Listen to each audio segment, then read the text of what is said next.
Welcome to this video, dear students.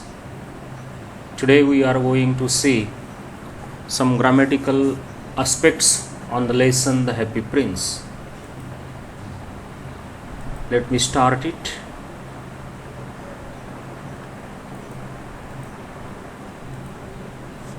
Okay.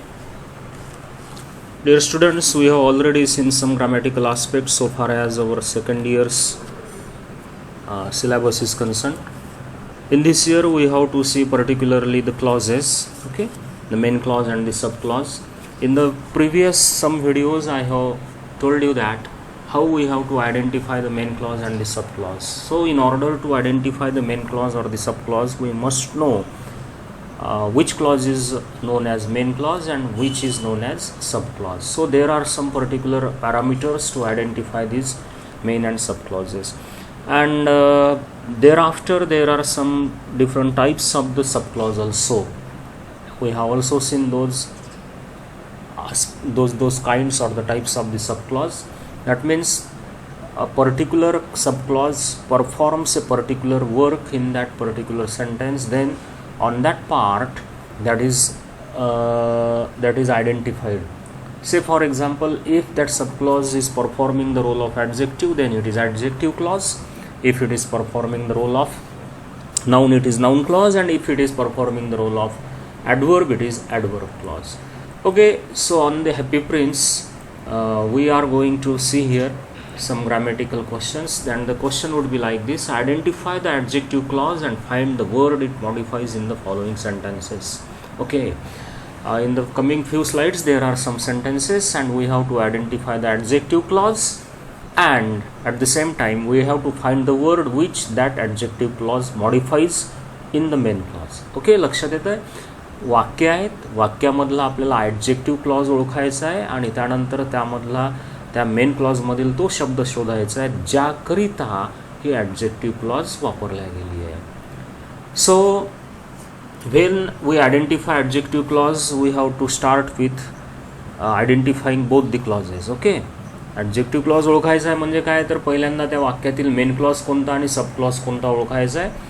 तुम्ही एकदा का सब क्लॉज ओळखला की त्या सब क्लॉजच्या अर्थावरून तुम्हाला ओळखायचा आहे की तो त्या सब क्लॉजचा कोणता प्रकार आहे. सब क्लॉजचे 3 प्रकार: ॲडजेक्टिव्ह क्लॉज, ॲडव्हर्ब क्लॉज आणि नाऊन क्लॉज. ओके, बघू आपण आता. आपल्याला या व्हिडिओमध्ये पाहायचं आहे ॲडजेक्टिव्ह क्लॉज ओळखणे आणि त्यानंतर त्यामधला तो शब्द ओळखणे ज्याकरिता तो क्लॉज वापरला आहे. की आपण काही वाक्यच फक्त या ठिकाणी पाहणार आहोत. बघा, the first sentence is The man who was hungry was trying to write a play. Okay, this is one sentence. Now we have to identify the main clause in it and the sub clause. यामधला main clause ओळखायचा आहे पहिल्यांदा. So the main clause here is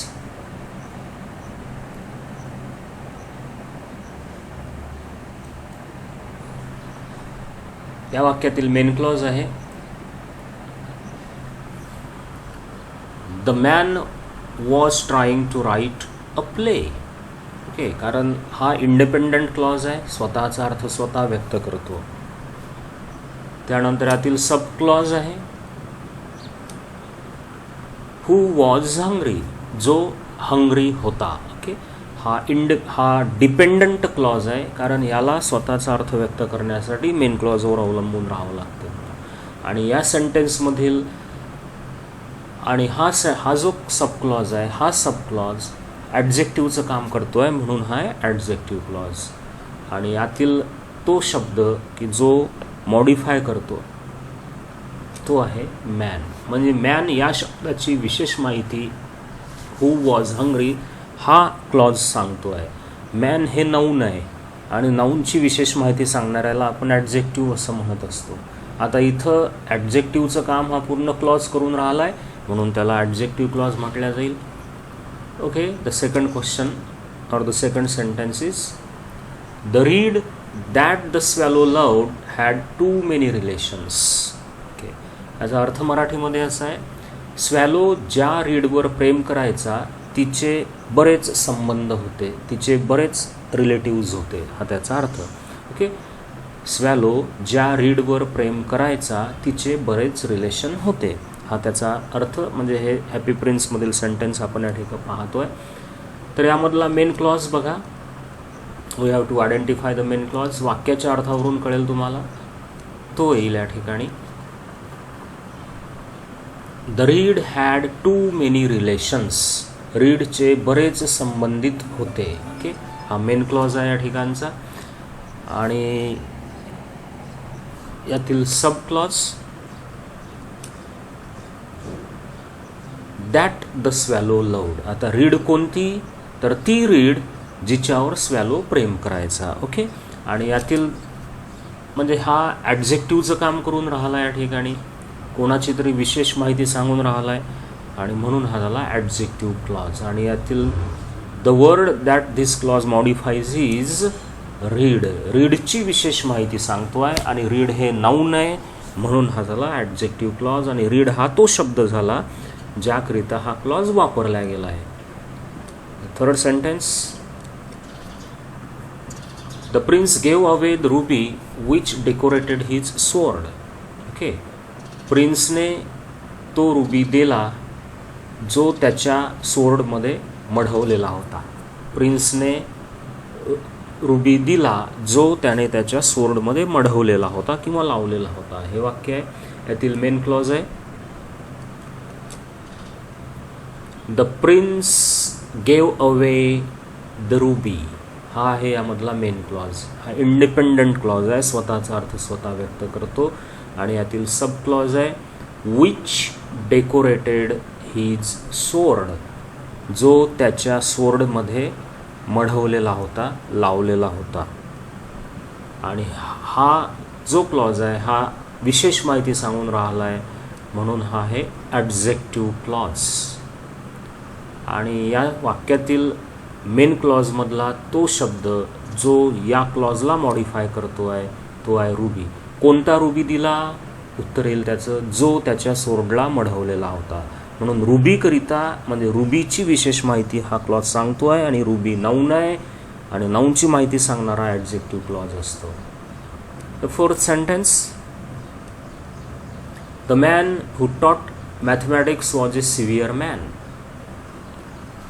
जो माणूस mathematics शिकवायचा तो गंभीर होता, स्वभावाने गंभीर होता. वॉज ए सिव्हिअर मॅन, स्वभावाने गंभीर होता किंवा कडक होता असा त्याचा अर्थ. तो जो मॅथमॅटिक्स शिकवायचा तो गंभीर होता. हे सेंटेन्स. यामधील मेन क्लॉज बघू आपण कोणता आहे तो. यातला मेन क्लॉज येईल the man was a severe man. माणूस गंभीर होता. हा इंडिपेंडंट क्लॉज आहे, पूर्ण अर्थ व्यक्त होऊन राहिला आहे. आणि यातील सब क्लॉज आहे हू टॉट मॅथमॅटिक्स. ज्याने मॅथमॅटिक्स शिकवले. हा डिपेंडंट क्लॉज आहे, स्वतःचा अर्थ स्वतः व्यक्त करत नाही म्हणून हा झाला सब क्लॉज. आणि हा सब क्लॉज ॲडजेक्टिव्हचं काम करतो आहे म्हणून हा आहे ॲडजेक्टिव्ह क्लॉज.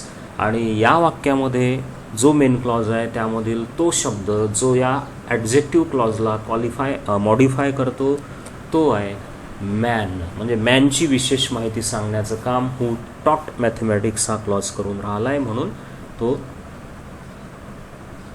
शब्द जो मॉडिफाय करतो. The next sentence. The mayor spoke to his councillors who always agreed with him. Okay, mayor त्या काउन्सिलर्ससोबत बोलायचा जे त्याच्यासोबत नेहमी ॲग्री असायचे. ओके, मेयर बोलायचा काउन्सिलरसोबत त्या जे नेहमी त्याला ॲग्री असायचे. हा त्याचा पूर्ण अर्थ. यातील मेन क्लॉज तो येईल the mayor spoke to his councillors. Mayor त्याच्या काउन्सिलर्सशी बोलला. आणि यातील sub clause who always agreed with him. हा आहे यामधला सब क्लॉज. आणि हा सब क्लॉज ॲडजेक्टिव्हचं काम करून राहिला आहे म्हणून हा आहे ॲडजेक्टिव्ह क्लॉज.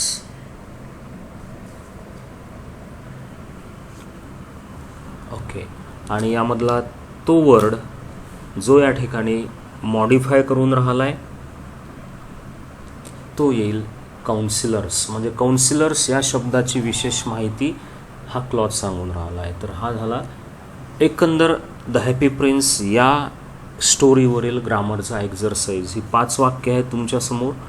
या 5 वाक्यातला काय ट्रीट करायचं आहे, तर त्यातील ॲडजेक्टिव्ह क्लॉज शोधायचा आहे आणि त्यामधला तो शब्द काढायचा आहे जो मॉडिफाय करतो या ॲडजेक्टिव्ह क्लॉजला. तर हे 5 सेंटेन्स तुम्ही केअरफुली अभ्यासा आणि याचा सराव करा. अजून बाकीचे काही वाक्य शोधा, काढा आणि याचा जास्तीत जास्त जेवढा सराव तुम्हाला करता येईल त्यावरून तुमचं परफेक्शन कळेल की तुम्हाला नेमकं कसं लिहायचं आहे, काय लिहायचं आहे ते. Okay, thank you.